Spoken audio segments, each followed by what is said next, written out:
Rank nullity theorem, rank nullity theorem. तो rank nullity, rank अभी just define किया, nullity define किया, तो ये दोनों का यूज करके ये दोनों के बीच एक रिलेशन एस्टैब्लिश होगा। If T is a linear transformation defined from finite dimension vector space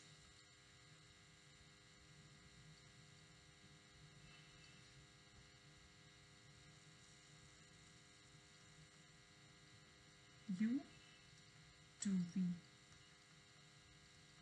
that is T from UF to VF, then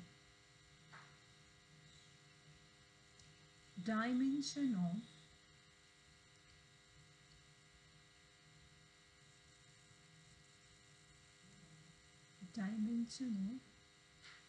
U is equal to rank of T plus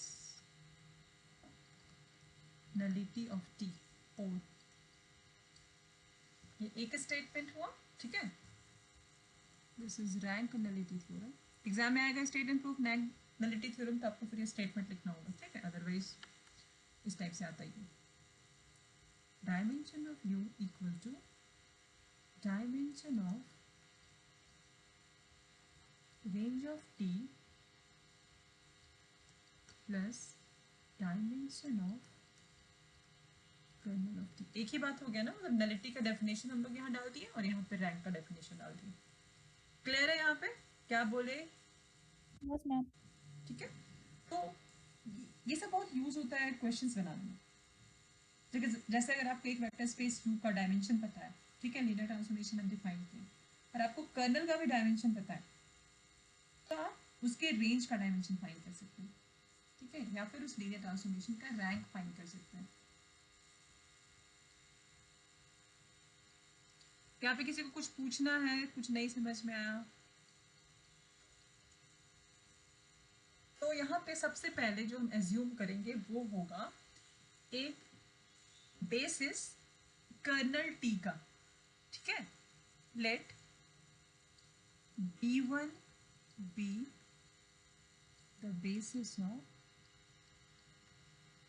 colonel of T.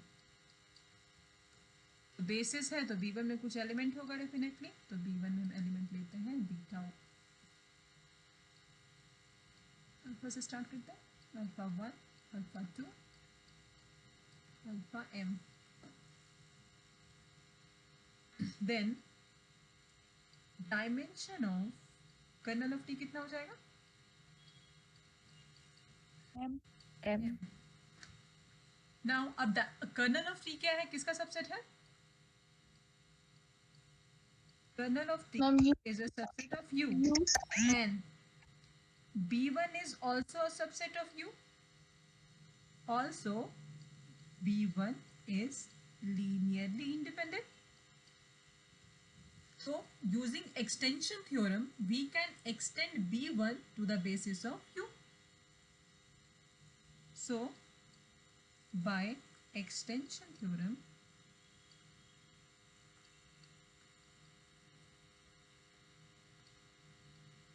B1 can be extended to the basis of U. Clear हुआ? Extension theorem लगाएं। अब U के basis में उसको extend कर रहे हैं तो डेफिनेटली B1 में कुछ एलिमेंट्स डालेंगे, एक्स्ट्रा एलिमेंट्स देना पड़ेगा। यहाँ तक क्लियर है? Yes ma'am. Yes ma'am. चलिए, yes ma'am. Let B2 be the basis of U। तो B2 क्या होगा? B1 का सारा element, alpha 1, alpha m, beta 1, beta m। हो गया? नाउ डायमेंशन ऑफ U कितना हो जाएगा? M plus N. M plus N. ठीक है, ठीक है. Next we have to show that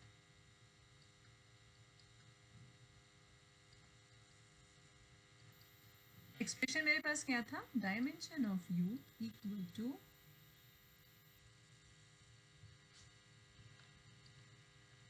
nullity plus nullity of t plus range of t. Dimension of u पता है हम लोगों को कितना है, m प्लस n. नलिटी का डायमेंशन पता था m and this is range of t implies range of t equal to n. तो हम लोगों को क्या शो करना पड़ेगा, we have to show that range of t equal to n. क्यों, क्योंकि हमारे पास ये और ये है. समझ में आया क्या बोले,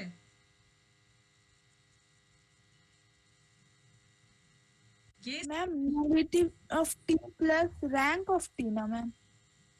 sorry rank of T, yes. Dimension of range कर सकते हैं नहीं तो, ठीक है. Yes ma'am. यहाँ पे हम लोग लिख देते हैं रैंक ऑफ टी, सही रहेगा. This is, thank you, rank of T, nullity of T equal to rank of T. Clear है भाई. तो यहाँ पे हो जाएगा you have to show that rank of T equal to n. यहाँ तक क्लियर है. Yes ma'am. अब हम लोग क्या करते हैं, क्लेम करेंगे. एक बेसिस बनाएंगे B3 जिसमें n नंबर ऑफ एलिमेंट्स रखेंगे और वो n number of elements basis ही बनेगा. बेसिस बनाने के लिए क्या करना पड़ेगा, वो पर्टिकुलर सेट को दिखाना पड़ेगा that set is linearly independent and that set span rank of T, sorry range of T. ठीक है, रैंक ऑफ टी का तो मतलब हो गया डायमेंशन ना. ठीक है, नाउ वी क्लेम दैट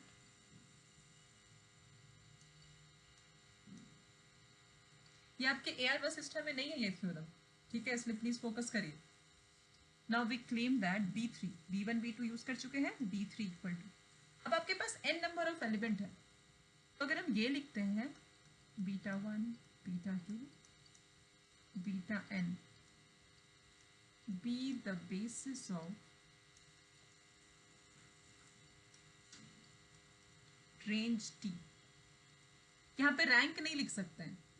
समझ में आ रहा है क्यों. रैंक ऑफ टी का मतलब है Yes ma'am. Rank of T is dimension of range T. Dimension तो नंबर है, नंबर का बेसिस आप नहीं बना सकते, आप तो सेट का बनाएंगे ना बेसिस. तो दिस इज रेंज टी. क्या B3 जो चूज किया है वो सही है या इसमें कुछ मिस्टेक है, बताइए. तो हम लोग क्लेम कर रहे हैं कि B3 जो है वो रेंज टी का बेसिस होगा. ये क्लेम सही है, एनीवन.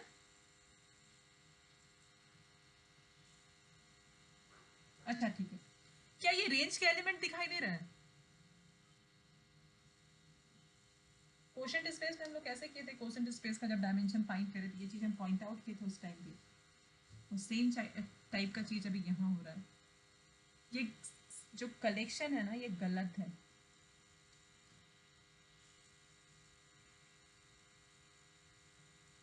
देखिए तो B2 किसका बेसिस है, B2 U का बेसिस है. जो हम लोग लीनियर ट्रांसफॉर्मेशन डिफाइन कर रहे हैं वो ऐसे कर रहे हैं, T, this is U, this is V. Range यहाँ पे है मेरा, तो रेंज का जो भी एलिमेंट होगा वो T के फॉर्म में होगा. मतलब this must be T β1 T β2 T βn. Clear हुआ. Yes ma'am. अगर आप क्लेम कर रहे हैं कि ये, इसको नोट कर लीजिएगा, ठीक है, बहुत इंपॉर्टेंट है, मिस्टेक होने का चांसेस बहुत रहता है. B3 अगर रेंज T का बेसिस है तो रेंज T में होना तो चाहिए, रेंज T में वही एलिमेंट होगा जिसका मैपिंग प्री इमेज एग्जिस्ट कर रहा है. प्री इमेज एग्जिस्ट कर रहा है इसका मतलब है T ऑफ β1 का प्री इमेज β1 है U में, T ऑफ β2 V में है और उसका प्री इमेज यहाँ पे है. ये β2 किसको मैप कर रहा है, T ऑफ β2 को. आ रहा है समझ में. Yes ma'am. Yes ma'am. यहाँ तक क्लियर है. हम लोग का क्लेम जो है यहाँ तक सही है कि हम लोग जो क्लेम किए हैं उसमें n नंबर ऑफ एलिमेंट्स है और वो बेसिस होगा. Now we have to show that this B3 form a basis of range T and for first we have to show that B3 is linearly independent, and the second one is B3 span range of T. To show this,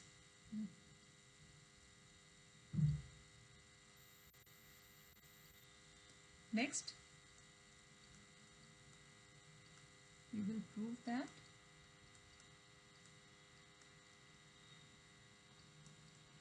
B3 is linearly independent. अब linearly independent है n number of vectors है, तो n number of vectors के correspondingly we must have n number of scalar. So corresponding to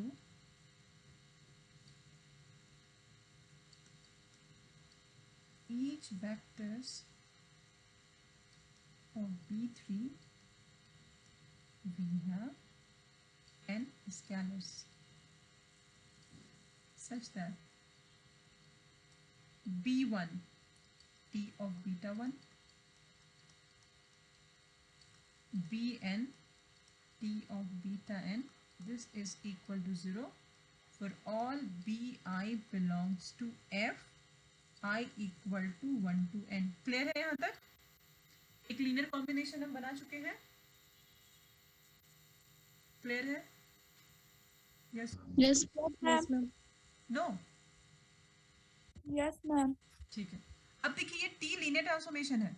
ठीक है, हम लोग पहले इस थ्योरम को स्टार्ट करने के पहले ही ये एज्यूम किया हुआ है कि there is a linear transformation and that linear transformation is T. तो लीनियर ट्रांसफॉर्मेशन है अगर, तो ये कर सकते हैं. देखिए, since T is a linear transformation,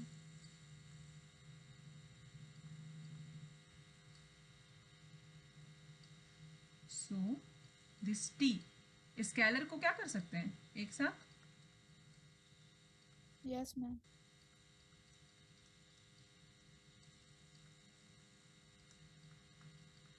हो गया. अब ये पूरा एक एलिमेंट है, लीनियर कॉम्बिनेशन से बना है, लेकिन सबको सम करेंगे तो ultimately you get a single element. होगा? अब अगर हम इसको x नाम देते हैं समझने के लिए बस, ठीक है, तो we have tx equal to 0. होगा? अब जो एक एलिमेंट है, ये किसका एलिमेंट है? x, u का. अब u का एलिमेंट है, वो 0 को मैप कर रहा है. इसका मतलब है x कहाँ पे जाएगा? कर्नल ऑफ t में. आ रहा है समझ में? Yes, ma'am.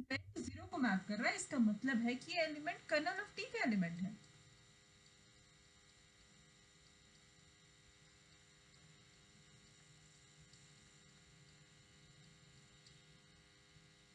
अब ये एलिमेंट अगर कर्नल ऑफ t का एलिमेंट है और कर्नल ऑफ t का बेसिस था v1 और इसमें कौन सा एलिमेंट था? Alpha 1 alpha m.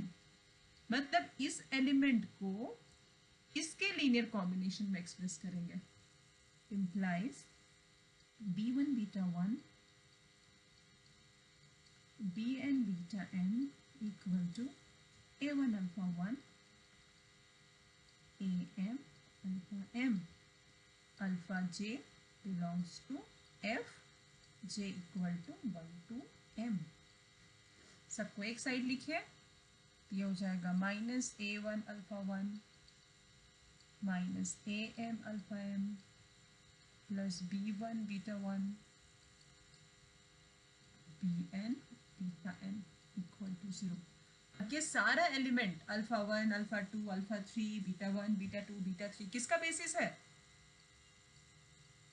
v का. सारा अल्फा है इसमें और सारा बीटा v. ठीक है, अल्फा j है और बीटा i.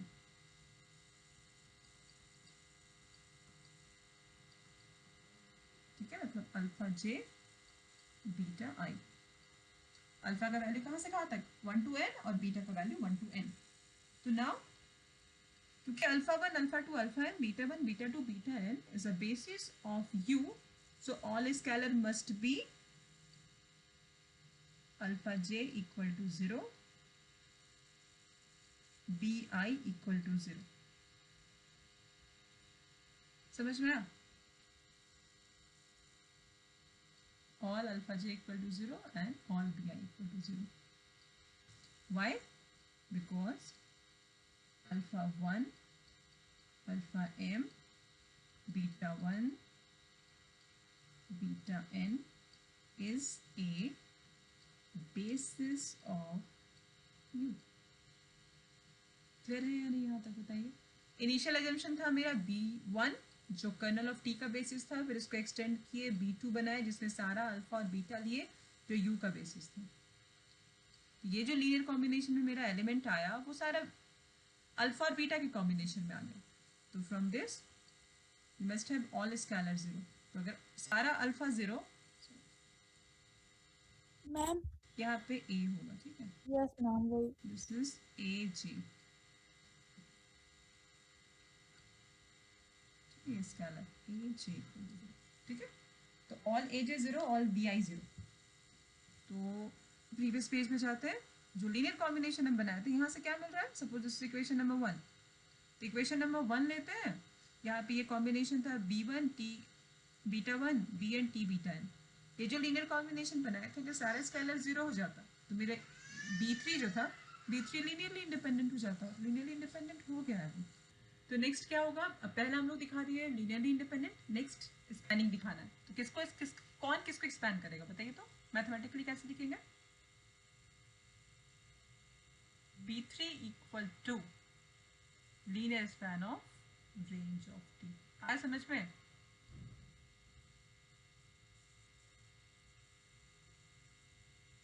ठीक लिखा हुआ है?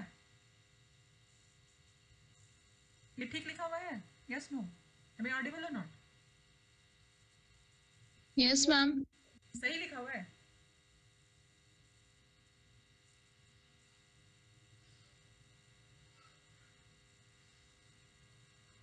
गलत है ये।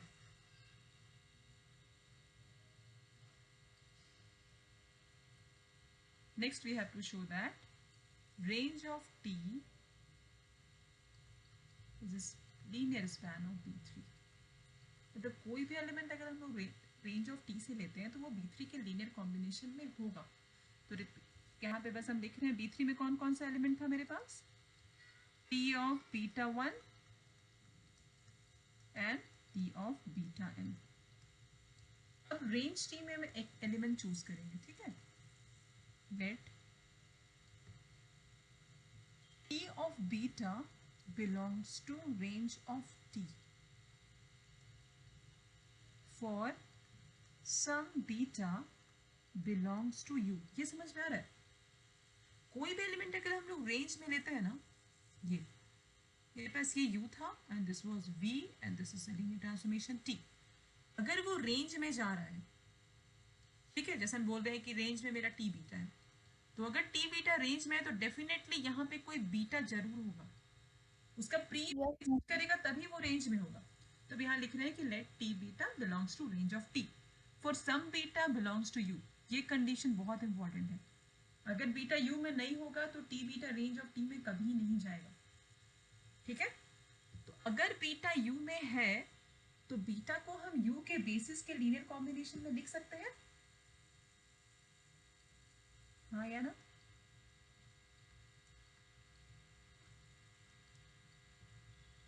हाँ या ना?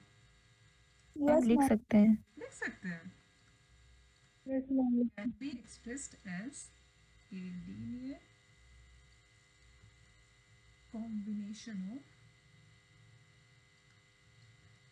b2 लिखते हैं, b2 उसका बेसिस था, implies beta equal to a1 alpha 1, a use कर चुके हैं ना, कुछ और लेते हैं, c1 alpha 1 cm alpha m b1 beta 1 bn beta n ci belongs to f dj belongs to f I equal to 1 to m j 1 to m। ठीक है, ये हो गया। अब क्या करेंगे, हम लोग t ले लेते हैं दोनों साइड, लीनियर ट्रांसफॉर्मेशन। तो this is t beta, this is t c1 alpha 1 cm alpha m d1 beta 1 d n beta n. यहाँ तक क्लियर है? आपकी तो Yes, लीनियर ma'am. ट्रांसफॉर्मेशन है, ठीक है, तो टी अगर लीनियर ट्रांसफॉर्मेशन है तो इसको हम ब्रेक कर सकते हैं, ऐसे भी लिख सकते हैं। देखिए तो आपको समझ में आ रहा है या नहीं?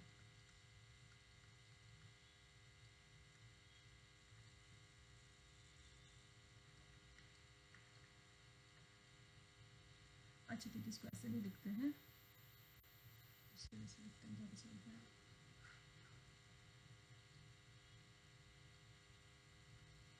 T of beta equal to C1 T alpha 1 CM T alpha m plus D1 T beta plus T of dn T beta n। Clear है यहाँ तक? Yes, ma'am. अब देखिए तो ये एलिमेंट्स किसका है? Ma'am, linear combination of B1. Yes, linear combination of B1 है, ठीक है, तो इसको हम एक साथ चूज कर सकते हैं, या फिर यहाँ पे लिखते हैं B1 का एलिमेंट जो था मेरे पास वो यहाँ लिख रहे हैं, ठीक है, ये था alpha 1 alpha 2 alpha m। B1 किसका सबसेट था? कर्नल ऑफ T का। इसका मतलब है अगर ये सब अल्फा, ये अगर कर्नल T में है तो अल्फा 1 का इमेज क्या होगा? 0, अल्फा 2 का इमेज 0, अल्फा 3 का इमेज 0, अल्फा m का इमेज 0। है समझ में? Yes, ma'am. ठीक है, तो ये जो अंडरलाइन हम किए सब 0 हो जाएगा, तो मेरे पास जो अल्टीमेटली आएगा that is T of beta equal to D1 T beta 1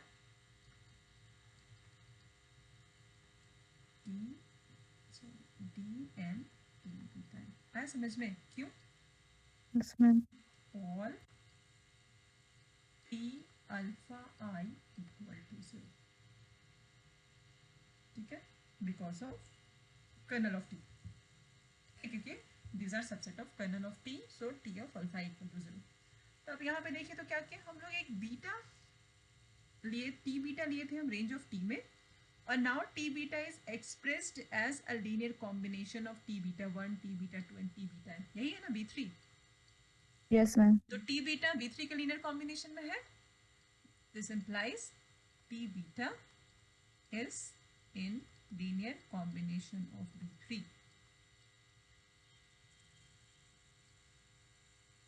That is range of T is linear span of B3, so B3 is basis of range of T and dimension of B3 equal to dimension of range of T। Dimension of range of T is equal to n, so dimension of U, so our claim is true, so our claim is true, that is dimension of U equal to nullity of T plus rank of T। ठीक है, ये था M, ये था N and this is M plus N। आया समझ में? Yes, ma'am. Yes, ma'am. ये थे बहुत इंपॉर्टेंट थ्योरम है, और आपके AR वशिष्ठा के बुक में नहीं है, काजी ज़मीरुद्दीन के बुक में होगा, ठीक है। This theorem is known as rank nullity theorem, but कुछ कुछ बुक में ये सिल्वेस्टर लॉ ऑफ नलिटी लिखा हुआ है, which is wrong. Ma'am, previous page कीजिए ना. This page पे।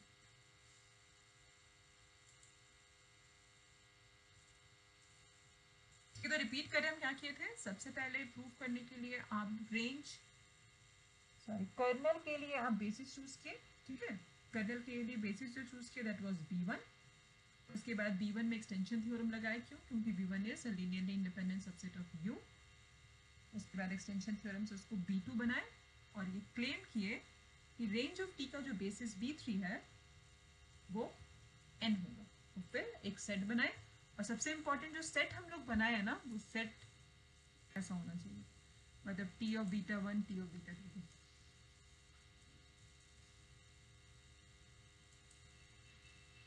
ये दिखाई दे रहा है ना, ये सबसे इंपॉर्टेंट लाइन है इनका, पूरे थ्योरम का सबसे इंपॉर्टेंट है। अगर यहाँ पे β1 β2 βn चूज करेंगे आप, फिर तो ये थ्योरम ही प्रूफ नहीं होगा। क्लियर हुआ क्या बोले? Yes, ma'am. ठीक है, तो जैसे पहले वाला थ्योरम से प्रूफ किए ना, उसी टाइप से प्रूफ किए, कुछ नया नहीं है, बस जो है थोड़ा थोड़ा कॉन्सेप्ट है। ठीक है, ये रेंज का कैसा एलिमेंट होगा, कर्नल का एलिमेंट कैसा होगा। ठीक है, तो यहाँ तक किसी को कोई डाउट नहीं है? No, ma'am. No, ma'am. ठीक है, तो कर्नल